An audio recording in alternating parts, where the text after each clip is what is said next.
तब कथामृतम तप्त जीवनम कविभिरीरितम कल्मषापहम श्रवण मंगलम श्री मदाततम भुवि गृह्णन्ति ये भूरिदा जनः। শ্রীম কথিত শ্রী শ্রীরামকৃষ্ণ কথামৃত পাঠ।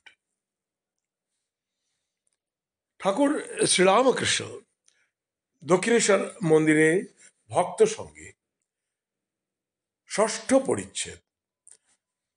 শ্রীরামকৃষ্ণ, গিরিশ, শশধর পণ্ডিত প্রভৃতি ভক্ত সঙ্গে। ঠাকুরের অসুখ সংবাদ কলিকাতার ভক্তেরা জানিতে পারিলেন। আলজিবে অসুখ হইয়াছে, সকলে বলিতেছেন। রবিবার 16ই আগস্ট 1885, পয়লা ভাদ্র 1292, শুক্লা ষষ্ঠী, অনেক ভক্ত তাঁকে দর্শন করিতে আসিয়াছেন। গিরিশ, রাম, নিত্যগোপাল, মহিমা চক্রবর্তী, কিশোরী গুপ্ত, পণ্ডিত শশধর তর্ক চূড়ামণি প্রভৃতি।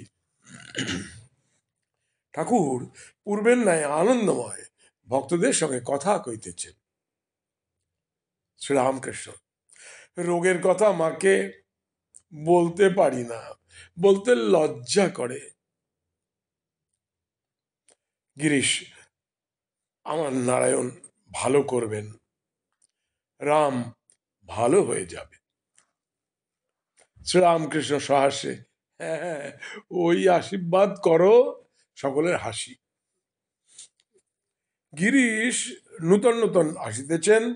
ঠাকুর তাহাকে বলিতেছেন, তোমার অনেক গোলের ভিতর থাকতে হয়, অনেক কাজ, তুমি আর 3 বার এসো। এইবার শশধরের সহিত কথা কইতেছেন। শশধর পণ্ডিতকে উপদেশ। ব্রহ্ম ও আদ্যাশক্তি অভেদ। শ্রীরামকৃষ্ণ শশধরের প্রতি, তুমি আদ্যাশক্তির কথা কিছু বলো। শশধর, আমি কি জানি। শ্রীরামকৃষ্ণ সহাস্যে, একজনকে একটি লোক খুব ভক্তি করে, সেই ভক্তকে তামাক সাজার আগুন আনতে বললে। তা সে বললে, আমি কি আপনার আগুন আনবার যোগ্য? আর আগুন আনলেও না। সকলের হাস্য।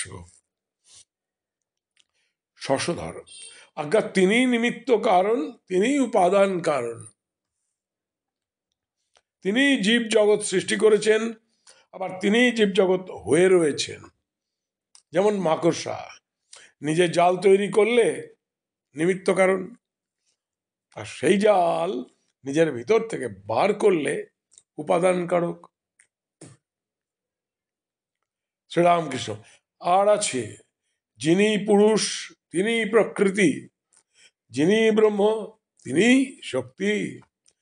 যখন নিষ্ক্রিয় সৃষ্টি স্থিতি প্রলয় করছেন না, তখন তাকে ব্রহ্ম বলি, পুরুষ বলি।